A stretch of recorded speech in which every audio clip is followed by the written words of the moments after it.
Hello and welcome to a Hero Arts video with Lucy Abrams. Today I'm going to show you how I created this card using some Hero Arts colour layering stamps and some ombre inks. So for today's card I'm using the colour layering Hibiscus stamp set.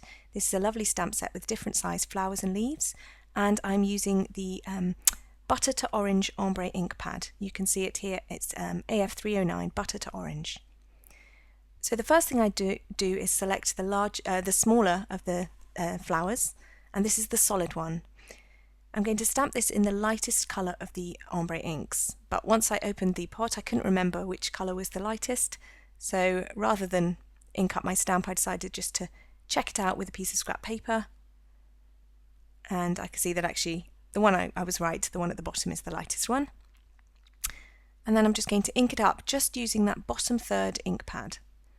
It doesn't matter if you go a little bit over into the middle one. In fact, it's probably a bit of a good thing. It will give it a bit of extra dimension. But I'm just inking it up and then pressing it down.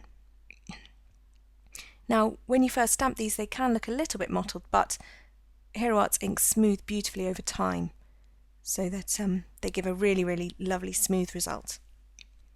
So again, just inking it up with the bottom third, a little bit over into the middle, at the edges of the petals.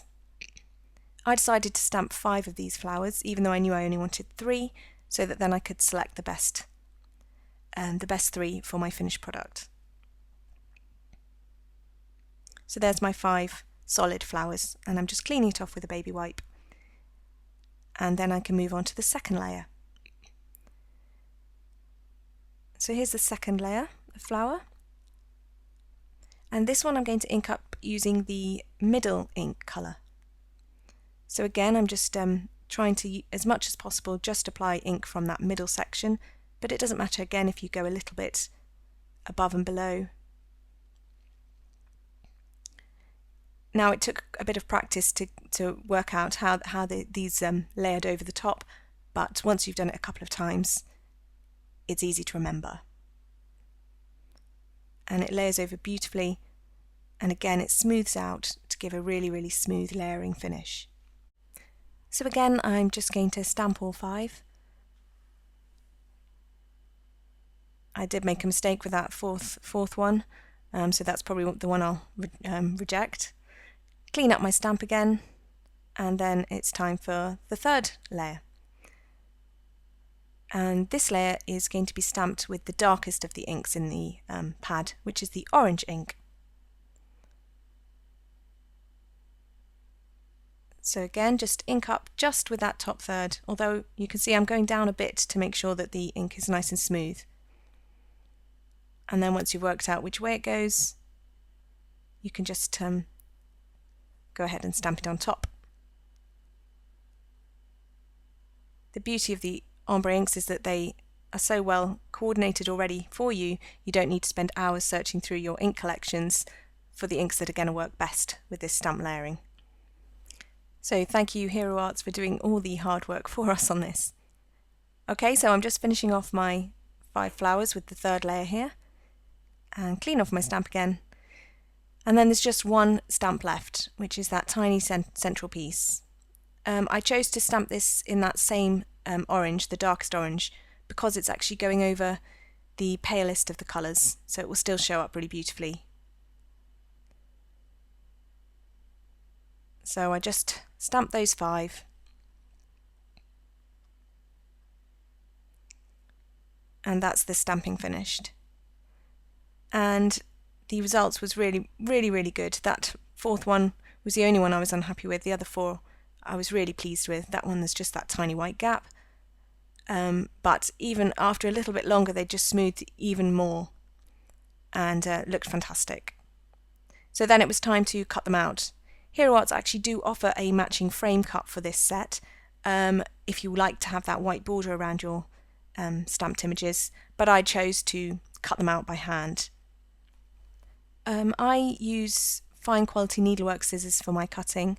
I just find them to be the best, and when I'm cutting inwards like this petal, I try and go in one side and then in the other so that I don't have to bend the paper by squeezing my scissors into that gap. This just seems to work best for me. in on one side and then in on the other.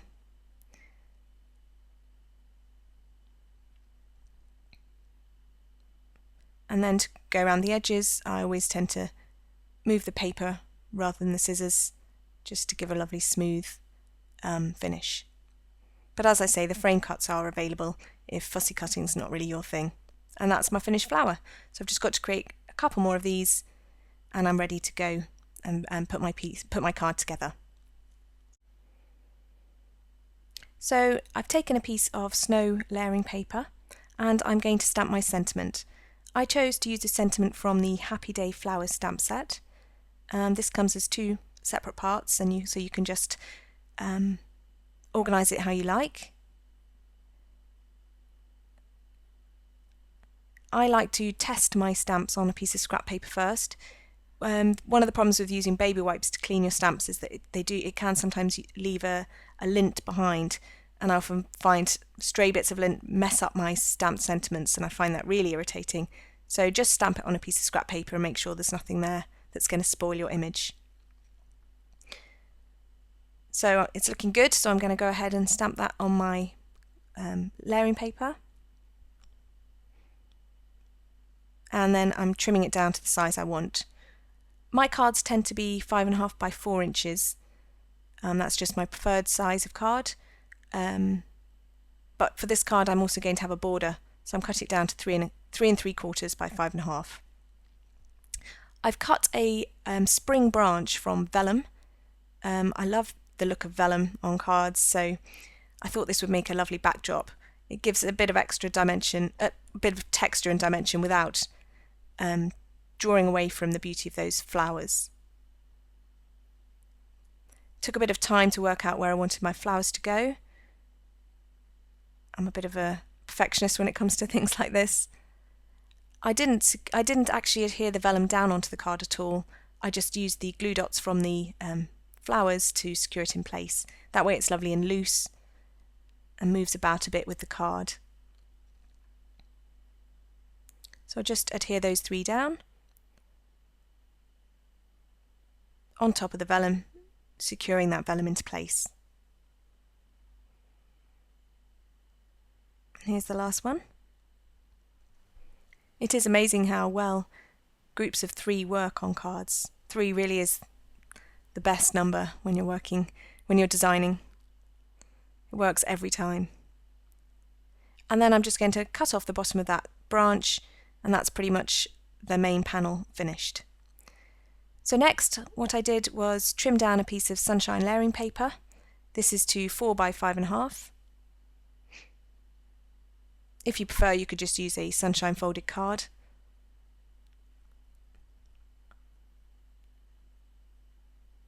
And then I'll just be adhering that on top. Just make sure it's the same size. And I've just stuck that sunshine paper down onto a folded card that I've already trimmed down to the size I want.